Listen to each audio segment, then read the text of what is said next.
Seja muito bem-vindo ao Conversas ao Sul. É uma enorme honra poder recebê-lo cá esta noite. No momento em que o mundo olha para os cientistas, como o Alexandre, pelo menos uma parte dele, com algum descrédito. Como é que vê estes movimentos anticientistas, negacionistas, anti-vacinas, anti-progresso, anti-desenvolvimento? Com preocupação, porque eu acho que a evidência que nós fomos acumulando durante décadas e séculos, se calhar, mostra que o conhecimento e a ciência têm melhorado a nossa forma de sobreviver, a nossa forma de lidar com doenças. Hoje em dia, nós vivemos o dobro do tempo que os nossos trisavós viviam. E não tem só a ver com os avanços na medicina, tem também a ver com os avanços na nutrição, tem a ver com os avanços na proteção que nós temos, na vida que nós vivemos. E, portanto, esquecer isso vai-me desculpar, é estupidez. Mas a questão é, olhando para um mundo que está cada vez com maior formação, cada vez há mais gente a estudar e maior número de anos nos sistemas de ensino, temos cada vez mais licenciados, mestrados, doutorados, pessoas com o ensino básico cada vez com maior longevidade, atualmente quase com 12 anos de ensino básico obrigatório. De onde é que surgem estas ideias de que a ciência está ao serviço de complôs, de grandes fraudes para enganar a humanidade? Quer dizer, eu acho que se a gente soubesse como é que isto surge, se calhar tínhamos uma solução.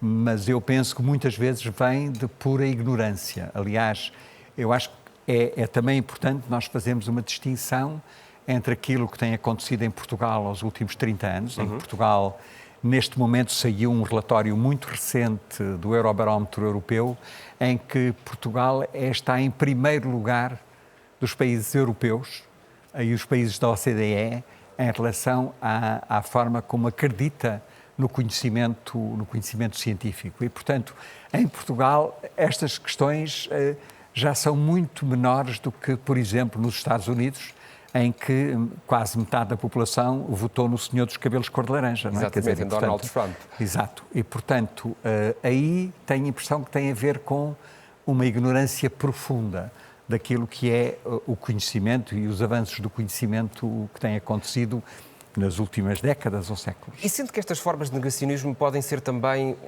dizer que não ao estado das coisas, quase que uma maneira de protestar contra alguma ineficácia que o sistema democrático tem tido na aproximação das diferentes classes sociais? Eu não sou psicólogo, portanto não consigo necessariamente explicar de onde vêm esses movimentos se quiser, eu não sei se são bem de rebeldia, mas são contra o sistema. E a ideia de que também é verdade que em muitos sítios o sistema tem abandonado muita gente. E há pessoas que sentem que estão a ficar de fora, estão a ficar abandonadas naquilo. Está-se a ver agora, por exemplo, com as vacinas.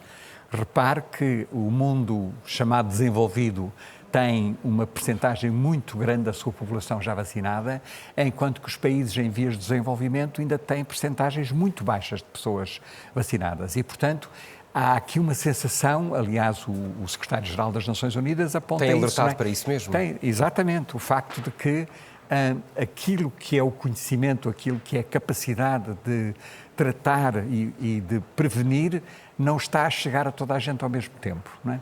E isso faz com que há pessoas que se sintam de fora do sistema. Mas, curiosamente, não são necessariamente essas que são negacionistas. Exatamente, porque essas até provavelmente estão inseridas no sistema. Verdade, eu acho que os mais negacionistas são aqueles que, no fundo, sentem também, se calhar, a ideia de que há as grandes cidades e os núcleos de grande conhecimento são um bocadinho... deixam-nos um bocadinho de fora aqueles que não estão nas grandes... Nos Estados Unidos, por exemplo, é muito claro que é o interior, o meio rural, que está cheio de gente que apoiou. Aliás, onde Donald Trump teve as mais altas taxas de votação, em estados como o Texas, por exemplo. Portanto, não é verdade que os níveis de educação e os níveis de formação necessariamente produzam isto. O que produzem é, naqueles sítios onde há níveis de formação mais elevado, as pessoas percebem que as vacinas são muito importantes. Estão informadas. Exatamente. Não é?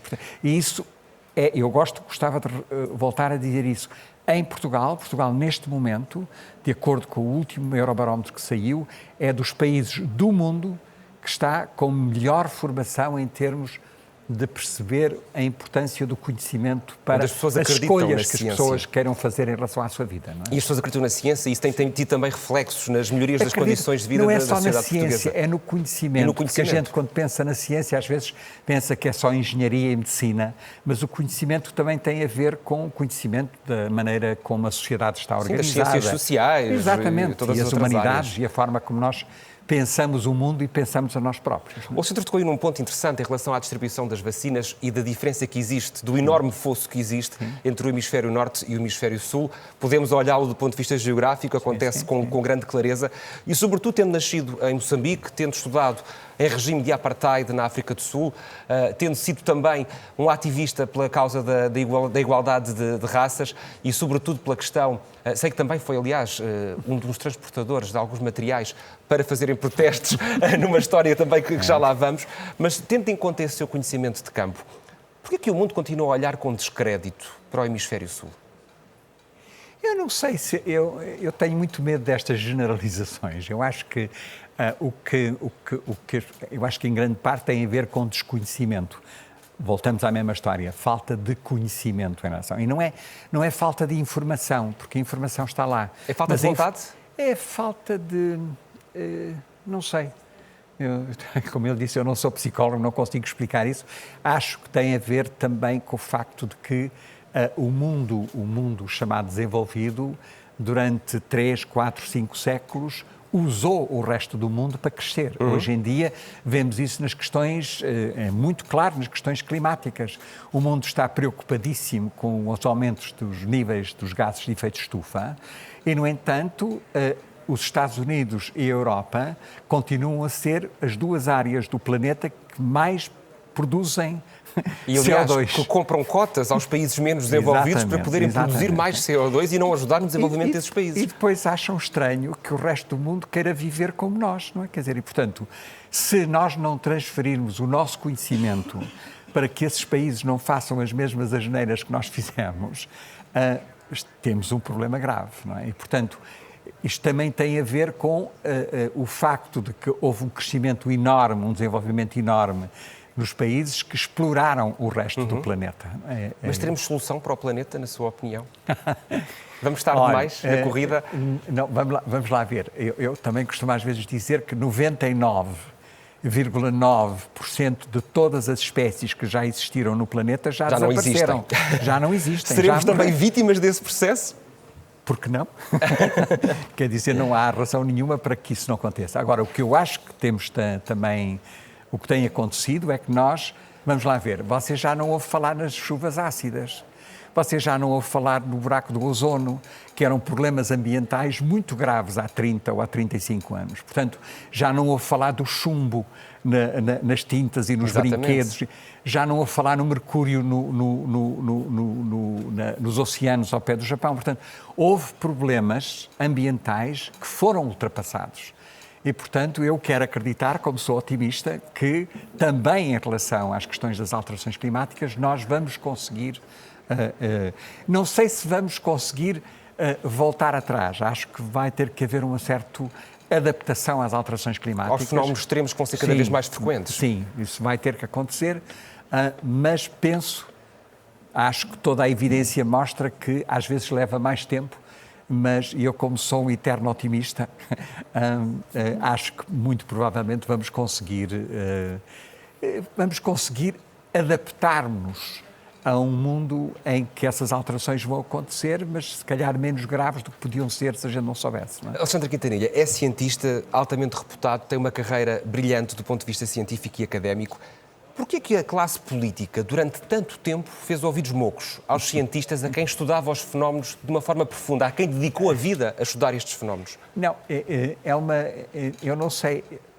Ainda existe não é fácil, não é fácil responder essa pergunta, mas eu acho que tem muito a ver com a ideia de que há muita gente que acha que quando aparece um problema há os mais, entre aspas, radicais que querem resolver já, e há outros que acham que resolver já custa muito mais dinheiro do que deixar passar algum tempo e tentar encontrar soluções. E, portanto, na política, muitas vezes tem que se tomar decisões que não vão ao encontro imediato daquilo que é o problema que estamos a enfrentar. E viu-se isso na pandemia, não é? Quer dizer, uma das coisas que eu disse muitas vezes é que sabíamos tão pouco sobre a pandemia que, muito provavelmente, a política tinha que tomar decisões que pudessem voltar atrás. Mesmo com alguma controvérsia em relação aos cientistas. Aliás, que era um fenómeno ouviu-se isso. Você via programas na televisão em que havia pessoas muito bem formadas que não tinham a mesma opinião sobre a forma de evoluir. Quando a gente não sabe tudo sobre o problema, obviamente que quem tem uma formação pensa que há certas soluções diferentes das outras, não é? Ocupou o lugar de deputado, não resisto a perguntar-lhe como é que o cientista convive com o deputado na Assembleia da República? Eu convivo muito bem. Eu acho que há muita gente, eu acho que há muitos deputados que às vezes até têm, se calhar, uma forma... Estão à espera que eu saiba mais daquilo que eu sei e estão à espera que eu tenha respostas para todas as questões que têm. E é muito importante que os cientistas e as pessoas do conhecimento também transmitam a noção dos limites do conhecimento que nós temos. Nós ainda sabemos muito pouco sobre porque é que estes vírus surgem não, e como é que se desenvolvem. Porque é que há mutações. Aliás, a maior parte das pessoas não sabe que 2/3 das células do seu corpo não são humanas. 2/3 das células no seu corpo e meu não são células humanas. São de bactérias, são de fungos, são de parasitas. São também os seres vivos que nós temos milhões de inquilinos Exatamente. que felizmente vivem bem connosco. Eles não têm vantagem nenhuma em nos eliminar, deixam de ter um sítio para viver. Exatamente. E, portanto, nós somos uma espécie de condomínio em que temos trilhões de vírus a viverem connosco e que se vão adaptando a nós e vamos adaptando a eles. Quando aparece de repente, que nos faz mal, a gente sabe que passados algum tempo ele se calhar vai sofrer mutações de maneira que a gente possa viver com adaptando-se a nós e ao seu hospedeiro. É a teoria do Darwin, é a adaptação uns aos outros. Não é? Exatamente. Está a decorrer neste momento o Festival Internacional de Ciência, aqui em Oeiras, começou a 12 de outubro, termina no dia 17, o festival fica. Este que é a primeira edição e que certamente muitos dos problemas que estivemos aqui a conversar esta noite estarão também a ser analisados entre estes cientistas, entre estes mais de 100 eventos, são várias centenas de eventos, 700 atividades que estarão neste festival. É importante para a ciência que é feita em língua portuguesa? Eu acho que é muito importante. A ciência não tem nacionalidade, não é? Aliás, o conhecimento não tem nacionalidade. É uma das coisas maravilhosas do conhecimento, que é daquilo que faz com que a gente possa falar com o resto do mundo e possa ter interesses em relação àquilo que está a acontecer.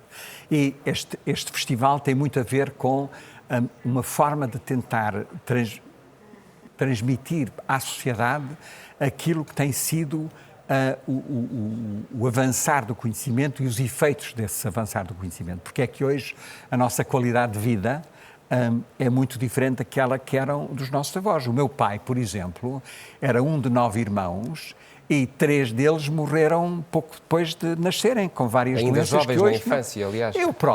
Eu quando nasci, em 45, aos 4 meses de idade, entrei em coma porque meus 2 rins deixaram de funcionar e se não houvesse antibióticos tinham acabado de surgir durante o fim da guerra, eu não estava aqui hoje, não é? Quer dizer, portanto, a importância dos antibióticos, a importância das vacinas, a importância de muito que aconteceu na área da saúde é fundamental para que nós possamos continuar. Eu tenho 76, o meu pai morreu aos 96, se calhar vou chegar lá, mas pessoas de 2 ou 3 gerações anteriores à minha não chegavam lá. Não? Certamente, e os próximos, aliás, tive aqui um convidado, José Brito Querido, um investigador também na área da biologia, que diz que a primeira pessoa a vir até aos 130 anos já terá nascido.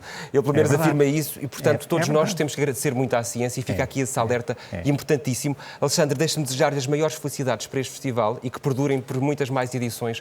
É, sobretudo, entusiasmante ver que apesar da idade, não desiste de tentar ajudar-nos a ter um dia melhor. Muito obrigado. E continua a fazê-lo, porque precisamos, sobretudo os mais jovens, perante um mundo cada vez mais estranho em que vivemos. Muito obrigado por ter estado esta noite connosco. Obrigado.